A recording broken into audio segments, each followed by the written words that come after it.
ಓಂ ಹ್ರೀಂ ಭೈರವಿ ಕ್ಲಾಂ ಹ್ರೀಂ ಸ್ವಾಹ. ಓಂ ನಮೋ ರುದ್ರಾಯ ನಮಃ. ನಮಸ್ಕಾರ. ಈ ರಾಶಿ ಭವಿಷ್ಯಕ್ಕೆ ಹೋಗೋದಕ್ಕಿಂತ ಮುಂಚೆ ನಾನು ಕೆಲವು ವಿಚಾರಗಳನ್ನ ಹೇಳ್ಬೇಕು. ಏನಂದ್ರೆ, ಮುಖ್ಯವಾಗಿ ರಾಶಿ ಭವಿಷ್ಯವನ್ನ ಹೆಸರಿನ ಮೇಲೆ ಯಾವುದೇ ಕಾರಣಕ್ಕೂ ನೋಡಬಾರ್ದು. ಯಾಕೆಂತಂದ್ರೆ ಒಂದೇ ಹೆಸರಿನವರು ಬಹಳಷ್ಟು ಚೆನ್ನಾಗಿರ್ತಾರೆ. ನಿಮ್ಮ ಜನ್ಮ ದಿನಾಂಕಕ್ಕೆ ಅನುಗುಣವಾಗಿ, ಜನ್ಮ ಸಮಯಕ್ಕೆ ಅನುಗುಣವಾಗಿ ಬಂದಂತಹ ರಾಶಿ ಫಲವನ್ನೇ ನೀವು ನೋಡ್ಬೇಕು. ಎರಡನೇದಾಗಿ ನಾನು ಹೇಳುವಂತದ್ದು, ಜ್ಯೋತಿಷದಲ್ಲಿ ಬಹಳ ಮೋಸ ನಡೀತಾ ಇದೆ. ಇದರಲ್ಲಿ ನ್ಯೂಮರಾಲಜಿ, ಟ್ಯಾರೋಟ್ ಕಾರ್ಡ್ ಅಂತ ಹೇಳಿ, ಆಮೇಲೆ ಏನೇನೋ ಹಸ್ತ ಸಾಮುದ್ರಿಕೆ, ವೆಸ್ಟರ್ನ್ ಪಾಮಿಸ್ಟ್ರಿ ಅನ್ನೆಲ್ಲ ತಂದು ಹೇಳ್ತಾ ಇದ್ದಾರೆ. ಆಮೇಲೆ ಯಾವುದೋ ಒಂದು ಬಾಲಿಶವಾಗಿರುವಂತಹ ರೆಮಿಡೀಸ್ಗಳು, ಹೇಗೆ ಅಂತಂದ್ರೆ ನಂಬರ್ನ ಕೈಯಲ್ಲಿ ಬರೆದುಕೊಂಡು ಸುಟ್ಟಾಕಿ ಅಂತ ಹೇಳುವಂತ ರೆಮಿಡೀಸ್ ಹಿಡಿದು ಬಹಳಷ್ಟು ಬಾಲಿಶವಾಗಿರುವಂತಹ ರೆಮಿಡೀಸ್ ಹೇಳ್ತಾ ಇರ್ತಾರೆ. ಇದು ಯಾವುದೇ ಕಾರಣಗಳೆಲ್ಲ ನಮಗೆ ಹೋಗ್ಬೇಡಿ. ಬೃಹತ್ ಪರಾಶರ ಶಾಸ್ತ್ರದಲ್ಲಿ ಇರುವಂತಹ ಪರಿಹಾರಗಳನ್ನೇ ಮಾಡಬೇಕು. ಬೃಹತ್ ಪರಾಶರ ಶಾಸ್ತ್ರದಲ್ಲಿ ಇರುವಂತಹ ಏನು ಒಂದು ಫಲಗಳಿದೆ ಅದು ಸಂಬಂಧಪಟ್ಟಂತೆ ಮಾತ್ರ ನಾವು ಜ್ಯೋತಿಷ್ಯವನ್ನ ನೋಡ್ಬೇಕಾಗತ್ತೆ. ಹೀಗಾಗಿ ರಾಶಿ ಫಲ ನೋಡೋಕ್ಕಿಂತ ಮುಂಚೆ ಈ ರೀತಿಯಾದ ನಕಲಿ ಜ್ಯೋತಿಷ್ಯರು ಮತ್ತೆ ಏನೇನೋ ಒಂದು ಭ್ರಮೆಗಳನ್ನು ಸೃಷ್ಟಿ ಮಾಡಿದ ಜ್ಯೋತಿಷ್ಯರಿಂದ ದೂರ ಇದೆ. ಹಾಗೇನೆ ಕಾಸ್ಟ್ಲಿ ಪೂಜೆ, ಕಾಸ್ಟ್ಲಿ ರುದ್ರಾಕ್ಷಿಗಳು, ಜೆಮ್ ಸ್ಟೋನ್ಗಳು, ವಿಚಿತ್ರವಾಗಿರುವಂತಹ ಪೂಜೆಗಳನ್ನ ಸೂಚಿಸುವಂತ ಕೂಡ ದೂರ ಇದೆ. ಸೊ ಜ್ಯೋತಿಷ ಅನ್ನುವಂಥದ್ದು ಬಹಳ ಪವಿತ್ರವಾಗಿರುವಂತದ್ದು. ಕರ್ಮಕ್ಕೆ ಅನುಸಾರವಾಗಿ ನಾವು ಪಡೆಯುವಂತಹ ಫಲವನ್ನ, ಈ ಜನ್ಮದಲ್ಲಿ ನಾವೇನ್ ಫಲಗಳನ್ನು ಪಡಿತೀವಿ ಅದನ್ನ ಜ್ಯೋತಿಷ ಸೂಚಿಸುತ್ತೆ. ಸೊ ಇದರಿಂದ ಆಗೋ ಲಾಭ ಏನಂತಂದ್ರೆ, ಕೆಲವು ಘಟನೆಗಳನ್ನ ನಾವು ಅವಾಯ್ಡ್ ಮಾಡಬಹುದು, ಕೆಲವು ನಾವು ಚೇಂಜೇ ಮಾಡೋಕ್ಕಾಗಿರೋ ಘಟನೆಗಳನ್ನ ನಾವು ಒಪ್ಕೋಬಹುದು, ಅಥವಾ ಕೆಲವನ್ನ ಎಲ್ಲಾ ಪರಿಹಾರಗಳು ದೇವಸ್ಥಾನಕ್ಕೆ ಹೋಗೋದ್ರಿಂದ ಅಥವಾ ಜಮ್ಸ್ಟೋನ್ ಹಾಕೋದ್ರಿಂದ ಇದರಿಂದ ಪರಿಹಾರ ಆಗಲ್ಲ. ನಮ್ಮ ವೈಯಕ್ತಿಕವಾಗಿ ಕೂಡ ವ್ಯಕ್ತಿತ್ವದಲ್ಲೂ ಬದಲಾವಣೆ ಮಾಡ್ಕೋಬೇಕು. ಈಗ ಫಾರ್ ಎಕ್ಸಾಂಪಲ್, ಈಗ ದಾಂಪತ್ಯದಲ್ಲಿ ಸಮಸ್ಯೆ ಇದೆ ಅಂತಂದ್ರೆ ಬರೀ ದೇವಸ್ಥಾನಕ್ಕೆ ಹೋಗೋದ್ರಿಂದ ಅಲ್ಲದೆ ಕಮ್ಯುನಿಕೇಶನ್ ಅಲ್ಲಿ ಬದಲಾವಣೆಗಳು ಮಾಡ್ಕೋಬೇಕು. ಇನ್ನೊಬ್ಬರ ಭಾವನೆಗಳನ್ನ ಅರ್ಥ ಮಾಡಿ, ಈ ರೀತಿ ವ್ಯಕ್ತಿತ್ವದಲ್ಲೂ ಕೂಡ ನಾವು ಬದಲಾವಣೆಗಳನ್ನ ಮಾಡ್ಕೊಂಡಾಗ ಅದು ಕೂಡ ಒಂದು ರೀತಿಯ ಪರಿಹಾರ.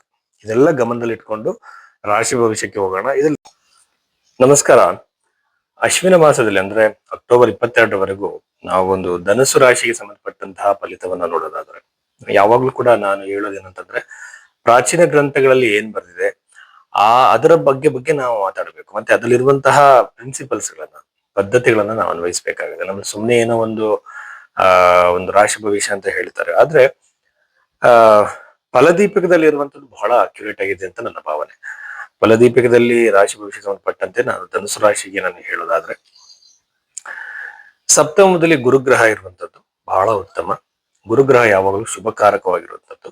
ಹಾಗೇನೆ ರಾಷ್ಟ್ರಾಧಿಪತಿ ಸಪ್ತಮದಲ್ಲಿ ಇರುವಂತದ್ದು ವಿವಾಹವನ್ನ ಕೊಡುವ ಸಾಧ್ಯತೆ ಇರುತ್ತೆ. ವಿವಾಹ ಯೋಗ, ಯಾರಿಗೆಲ್ಲ ವಿವಾಹದ ಒಂದು ವಿಳಂಬ ಆಗ್ತಿದೆ, ತಡೆ ಆಗ್ತಿದೆ, ಅವ್ರಿಗೆ ವಿವಾಹದ ಯೋಗ ಇದೆ.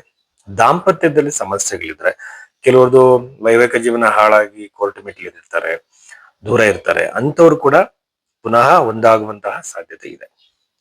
ಅಂದ್ರೆ ಧನುಸು ರಾಶಿಯವರಿಗೆ ಬಹಳ ಉತ್ತಮವಾದಂತಹ ಸಮಯ ಅಂತ ಹೇಳ್ಬೋದು. ಯಾಕೆಂದ್ರೆ ಯಾವಾಗ್ಲೂ ಕೂಡ ಗುರುಗ್ರಹ ಸಪ್ತಮ ಭಾವದಲ್ಲಿ ಒಳ್ಳೆಯ ಫಲಿತವನ್ನೇ ಕೊಡ್ತಾರೆ. ಹಾಗೇನೆ ಮೂರನೇ ಮಲ್ಲಿ ರಾಹು ಇರುವಂತದ್ದು ಅಣ್ಣ ತಮ್ಮಂದರಲ್ಲಿ, ರಕ್ತ ಸಂಬಂಧಿಗಳಿಗೆ ಒಳ್ಳೆಯದಲ್ಲ. ಹಾಗೇನೆ ಕರಿಯರ್ಗೆ ಸಂಬಂಧಪಟ್ಟಂತೆ ಗೌರ್ಮೆಂಟ್ ಜಾಬ್ ಅಲ್ಲಿ ಇರುವಂತವ್ರು, ಗೌರ್ಮೆಂಟ್ ಜಾಬ್ಗೆ ಪ್ರಯತ್ನ ಪಡ್ತಿರುವಂತವ್ರು, ಹಾಗೇನೆ ಅಲ್ಲಿ ಏನಾದ್ರು ಪ್ರಮೋಷನ್ಗೆ ಪ್ರಯತ್ನ ಪಡ್ತಿರುವಂತವ್ರು, ಇಂಟರ್ವ್ಯೂಗಳನ್ನ ಕೊಟ್ಟಿರುವಂತವ್ರು, ಇವರೆಲ್ಲರಿಗೂ ಕೂಡ ಇದು ಬಹಳ ಶುಭ ಸಮಾಚಾರ ಅಂತ ಹೇಳ್ಬೋದು. ಯಾಕಂದ್ರೆ ದಶಮ ಭಾವದಲ್ಲಿ ರವಿ ಇರುವಂತದ್ದು ಉತ್ತಮವಾಗಿರುವಂತದ್ದು. ಬಹಳ ಉತ್ತಮವಾದಂತಹ ಫಲಿತವನ್ನ ನಿರೀಕ್ಷೆ ಮಾಡಬಹುದು. ದಶಮ ಭಾವದಲ್ಲಿ ಯಾವಾಗಲೂ ಕೂಡ ಸೂರ್ಯಗ್ರಹ ಉತ್ತಮ ಫಲಿತವನ್ನ ಕೊಡ್ತಾನೆ ಅಂತ ಹೇಳ್ಬೋದು. ಅಲ್ಲಿ ಬುಧಾದಿತ್ಯ ಯೋಗ ದಶಮ ಭಾವದಲ್ಲಿ ಆಗಿರೋದು ಬಹಳ ಒಳ್ಳೆಯದು. ಅವ್ರಿಗೆ ಏನಾದ್ರೂ ಜಾತಕದಲ್ಲಿ ಬುಧಾದಿತ್ಯ ಯೋಗ ಇದ್ರೆ ಅದರ ಇಮ್ಮಡಿ ಆಗುತ್ತೆ, ಅದರ ಒಂದು ಎನರ್ಜಿ. ಸೊ ಇದನ್ನ ಗಮನಿಸಿ. ಆಮೇಲೆ 11ನೇ ಮನೆಯಲ್ಲಿ ಕುಜಗ್ರಹ ಇರುವಂತದ್ದು ಯಾವಾಗಲೂ ಕೂಡ ಅವ್ರಿಗಿಂತ ಮೇಲಿನ ಅಣ್ಣ ತಮ್ಮಂದ್ರಲ್ಲಾಗಿರ್ಬೋದು, ಅಥವಾ ಬಾಸ್ಗಳಿಗೆ, ಅಥವಾ ಮೇಜರ್ ಅಥಾರಿಟಿ ಅಂತ ಏನಿರ್ತಾರೆ, ಅವ್ರ ಮಧ್ಯೆ ಒಂದು ಒಡಕು ಮೂಡುವಂತಹ ಸಾಧ್ಯತೆ ಇರುತ್ತೆ. ಬಹಳ ಕೇರ್ಫುಲ್ ಆಗಿ ಕಮ್ಯುನಿಕೇಶನ್ ಮಾಡ್ಬೇಕಾಗತ್ತೆ. ಆಮೇಲೆ ಚತುರ್ಥ ಭಾವದಲ್ಲಿ ವಕ್ರಿ ಆಗಿರುವಂತಹ ಶನಿ ಇರುವಂತದ್ದು ಕುಟುಂಬದಲ್ಲಿ ಕಳೆದು ಹೋಗಿರುವಂತಹ ವಸ್ತುಗಳು ಪುನಃ ಸಿಗುವಂಥದ್ದು. ಕೆಲವು ವಸ್ತುಗಳು ಕಳ್ಕೊಂಡಿರ್ತಾರೆ, ಪುನಃ ಸಿಗುವ ಸಾಧ್ಯತೆ ಇರುತ್ತೆ. ಬಟ್ ಅದನ್ನ ಪ್ರಶ್ನೆ ಕೋಣೆಯಲ್ಲಿ ಹೇಳ್ಬೇಕು, ಇಲ್ಲೊಂದು ಅವಕಾಶ ಇರುತ್ತೆ. ಆಮೇಲೆ ಅದೇ ತರ ಬಹು ನಿರೀಕ್ಷಿತವಾಗಿರುವಂತಹ ಪ್ರಾಪರ್ಟಿ, ವೆಹಿಕಲ್ಸ್ ಏನಾದ್ರು ಬರೋದಿದ್ರೆ, ಪಿತ್ರಾರ್ಜಿತವಾಗಿ ಸೊತ್ತು ಬರೋದಿದ್ರೆ ಅವ್ರಿಗೆ ಬರುವಂತಹ ಸಾಧ್ಯತೆ ಇರುತ್ತೆ. ಆಮೇಲೆ ಕುಟುಂಬದ ಸೌಖ್ಯ, ಸಂತೋಷ ಬಹಳ ಚೆನ್ನಾಗಿರುತ್ತೆ. ಬಟ್ ವಕ್ರಿ ಗುರು ಆಗಿರೋದ್ರಿಂದ ತಕ್ಷಣದಲ್ಲೇ ಬದಲಾವಣೆಗಳು, ಅನಿರೀಕ್ಷಿತವಾಗಿರುವಂತಹ ಚೇಂಜಸ್ಗಳು ಅವರ ಒಂದು ಧನು ರಾಶಿಯವರಿಗೆ ಆಗುತ್ತೆ ಅಂತ ಹೇಳಬಹುದು. ಆಮೇಲೆ ವಿದ್ಯಾರ್ಥಿಗಳಿಗೆ ಚೆನ್ನಾಗಿದೆ, ಅಭಿವೃದ್ಧಿ ಇದೆ, ಅನುಕೂಲ ಆಗಿದೆ, ಏಕಾಗ್ರತೆ ಚೆನ್ನಾಗಿದೆ. ಅದ್ರ ಜೊತೆಯಲ್ಲಿ ವಿವಾಹ ಆಗದಿರೋದನ್ನ ಆಲ್ರೆಡಿ ಹೇಳ್ದಂಗೆ ಉತ್ತಮವಾಗಿದೆ. ವಿದೇಶದ ಜಾಬಿಗೆ ಟ್ರೈ ಮಾಡ್ತಿರೋರಿಗೆ, ವೀಸಾ ಸಮಸ್ಯೆಗಳಿಗೆ ಒಳ್ಳೆಯದಿದೆ. ಆರೋಗ್ಯದಲ್ಲಿ ಬಹಳ ಉತ್ತಮವಾಗಿರುವಂತ ಚೇತರಿಕೆ ಈ ರಾಶಿಯವರಿಗೆ ಕಾಣ್ತಾ ಇದೆ.